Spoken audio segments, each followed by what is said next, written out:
You know that feeling, right? That burning in your chest right after a meal, or maybe when you try to lie down? We've all been there. It is so frustrating, and for millions of us, it's a regular thing. Well, today, we're going to tame that fire. We've got a practical guide to managing acid reflux, and it's all based on solid evidence. So, you get heartburn. But here's the big question you've got to ask yourself. Is this just a random thing that happens once in a while? Or is it a sign of something more consistent? Seriously, knowing the difference is the absolute first step to getting real relief that actually lasts. Because when that reflux just keeps coming back over and over again, that's when it often gets diagnosed as GERD, gastroesophageal reflux disease. And this isn't just about heartburn anymore. It's a chronic condition where your esophagus lining is getting repeatedly irritated by stomach acid. Okay, so if we're going to solve this problem, we first have to understand what's actually going on inside. What's the mechanical issue here? Turns out, it's often a pretty simple breakdown in the system. Okay, let's break this down. Picture a little one-way gate at the bottom of your esophagus. That's the lower esophageal sphincter, or LES for short.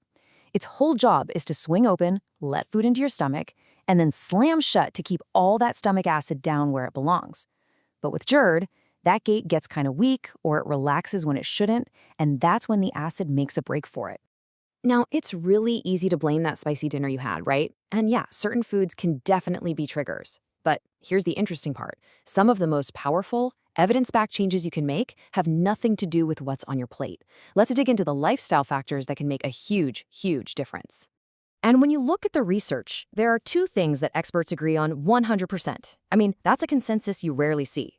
First, if you're carrying extra weight, losing it can seriously reduce the pressure on your stomach and that little gate, the LES. And second, for smokers, quitting is one of the absolute best things you can possibly do for reflux. And just to show you how big a deal smoking is, check this out. One major study found that people who managed to quit smoking for a whole year saw a 44% improvement in their symptoms.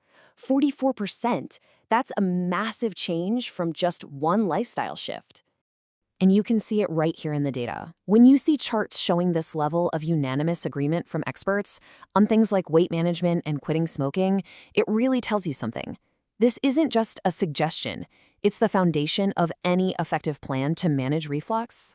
You know, here's a super simple tip you can use, like today. Loosen up.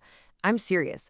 Clothing that's tight around your waist, like a tight belt or those high-waisted jeans, it can physically squeeze your stomach, which increases that internal pressure and pushes acid right up. Sometimes just a simple wardrobe change can give you instant relief.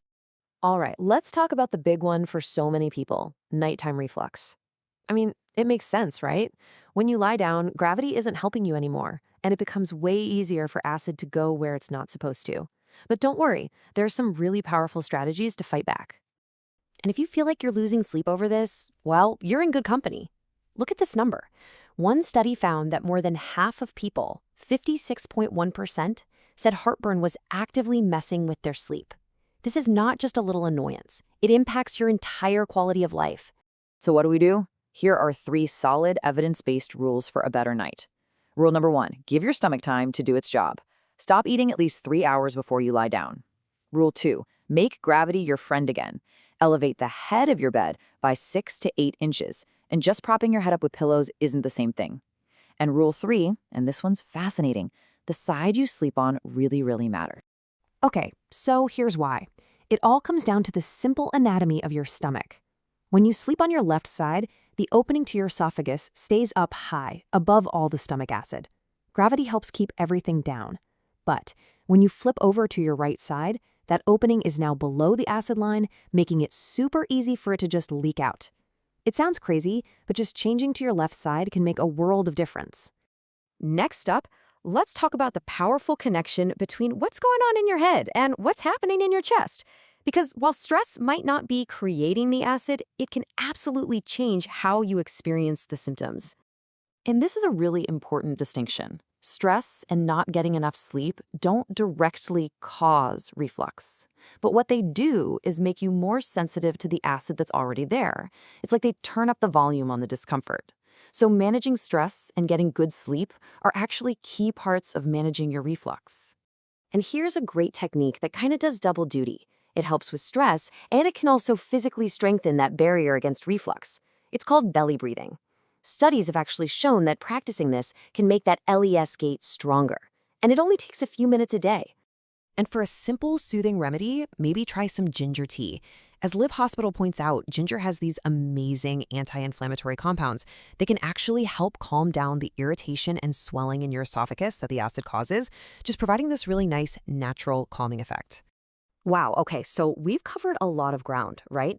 From these huge lifestyle changes to little nightly adjustments. So now let's pull it all together into a clear plan you can actually use to build your own strategy for relief. I want you to think of this as your personal reflux toolkit. You've got your heavy hitters for nighttime, sleeping on your left, raising your bed, timing that last meal. You've got your crucial long-term goals, like weight management and quitting smoking. And then you have that daily practice, like deep breathing to manage stress. The best part is you don't have to do it all at once. Just pick what works for you and build from there. So, as we wrap this up, I want to leave you with just one question.